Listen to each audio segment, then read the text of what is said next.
Assalamualaikum semuanya, balik lagi di channel kesayangan kita, Alkimia Channel. Hari ini kita akan mempelajari tentang biokimia. Sebelum kita memulai, yuk kita sama-sama cari tahu apa sih biokimia itu. Halo, welcome to Alkimia Channel. Jangan lupa subscribe dan klik loncengnya ya guys. Biokimia adalah ilmu yang meninjau organisme hidup dan proses yang terjadi secara kimia, seperti studi tentang susunan kimia sel, senyawa penunjang aktivitas organisme hidup, dan energi yang diperlukan. Tujuan utama dalam mempelajari ilmu biokimia adalah untuk mendapatkan pemahaman yang komprehensif pada tataran molekuler tentang berbagai proses kimia yang berlangsung di dalam tubuh makhluk hidup. Sejarah perkembangan biokimia. Pada tahun 1780, Anthony Lavoisier menyatakan bahwa reaksi pembakaran pada lilin serupa dengan proses pernafasan respirasi pada hewan loh, yaitu sama-sama membutuhkan oksigen. Untuk pertama kalinya, proses fisiologis dijelaskan menggunakan referensi mekanisme makhluk tak hidup. Pada tahun 1828, Francis Wohler melakukan percobaan untuk membantah doktrin tersebut. Dia mensintesis urea, suatu senyawa organik dan merupakan produk sisa dari proses metabolisme hewan. Dari amonium sianat, suatu molekul organik yang didapatkan dari mineral.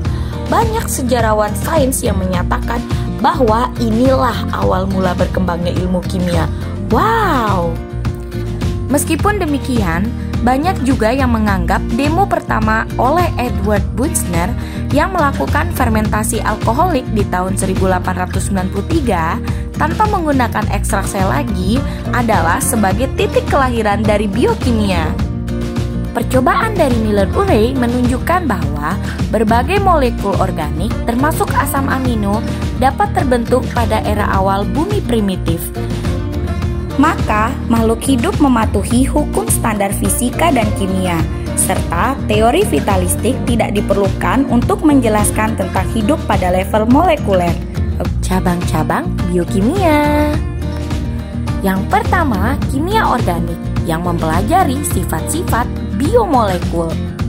Yang kedua, biofisika yang memanfaatkan teknik-teknik fisika untuk mempelajari struktur biomolekul.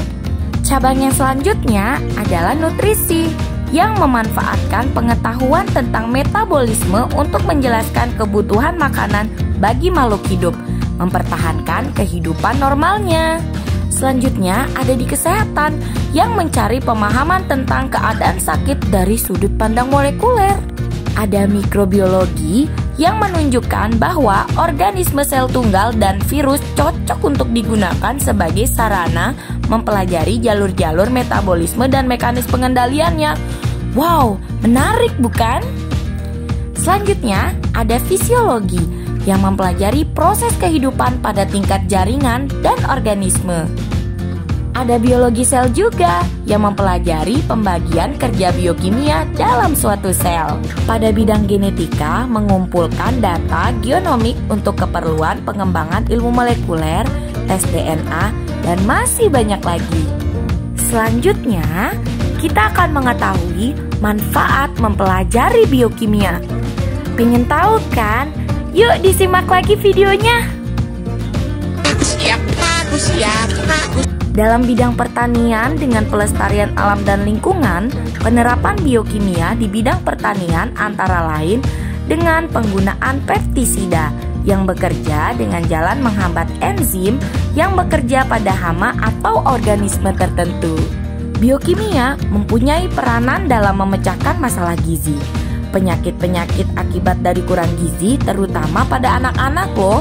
Adapun salah satu penyebab dari kurang gizi adalah asupan makanan dan infeksi penyakit. Di bidang farmasi, dalam farmakologi dan toksikologi obat berperan dalam pengembangan obat-obatan dan terapi kanker. Pada bidang kimia klinis, biokimia dijadikan sebagai uji protein, karbohidrat, lipid, enzim, DNA, dan tes lainnya juga loh. Di bidang bioteknologi, cloning, rekayasa genetika bertujuan untuk menghasilkan gen yang unggul atau tahan terhadap penyakit tertentu. Dan pada industri makanan, biokimia juga dibuat sebagai suplemen makanan untuk diet dan proses penyembuhannya. Bagaimana penjelasan pada hari ini? Mudah dipahami kan? Yuk kita sama-sama melatih keterampilan berpikir kita dengan menjawab pertanyaan yang ada di bawah ini. Pertanyaan yang pertama, apa sih manfaat mempelajari biokimia? Pertanyaan kedua, apa saja sih manfaat biokimia yang kita dapatkan dalam kehidupan sehari-hari? Dijawab ya pertanyaannya. Enjoy for watching. Terima kasih.